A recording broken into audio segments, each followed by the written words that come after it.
Pushteti lokal ekziston për të përgjigjur drejt për drejt nevojave të qytetarëve, aty ku shërbimet prekin jetën e tyre të përditshme.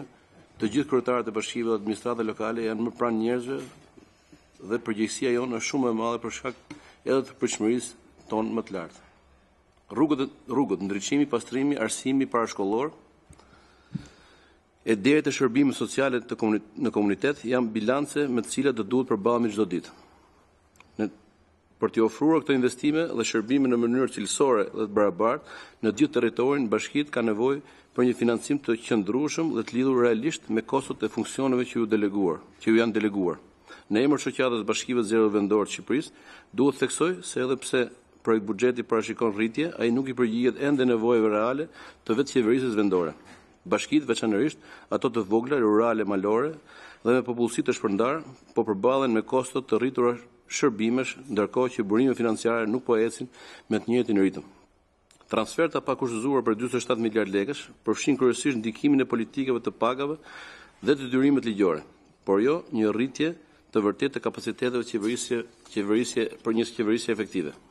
Formula aktuale e financimit nuk pasqyron kostot reale të funksioneve të decentralizuara, ndërsa bashkitë mbajnë bisu për infrastrukturë që kërkojnë mirëmbajtje të vazhdueshme, shërbime në territore të vështira dhe komunitete të shpërndara.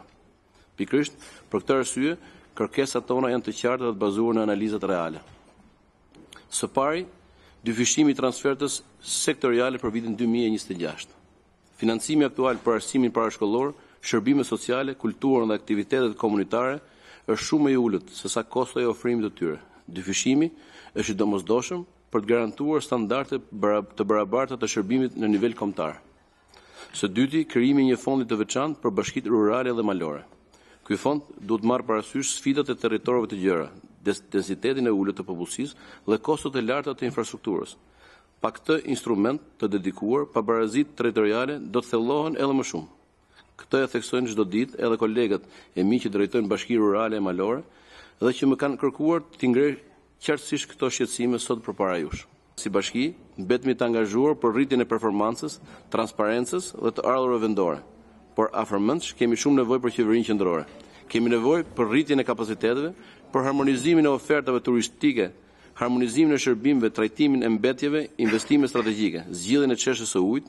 Nuk ka diskutim se mbështetja e Kuvendit të Republikës së Shqipërisë është thelbësore dhe do t'ju lutesha më shumë mirësjellje të shikoni me vëmendje kërkesat tona. Kërkesa jone parë është tek pjesa e zbatimit të ligjit për financat lokale, ku përcakton që suma totale vjetore e fondeve për të ndarë ndërmjet njësive të vetëqeverisë vendore nëpërmjet transfertës së pakushtëzuar është jo më pak se 1% e produktit të brendshëm bruto.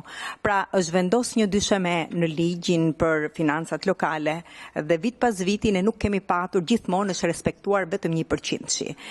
Kërkesa jonë si shoqat kombëtare e bashkive është që të rritet ky 1%, të paktën të fillojë me 1.1% dhe të ketë një trend rritje në vimësi vit pas viti për të përmirësuar edhe ose për të përballuar dhe sfidat që ka sot qeverisja lokale edhe në procesin që jemi, në procesin e integrimit dhe standardeve që kërkohet të mbulohen.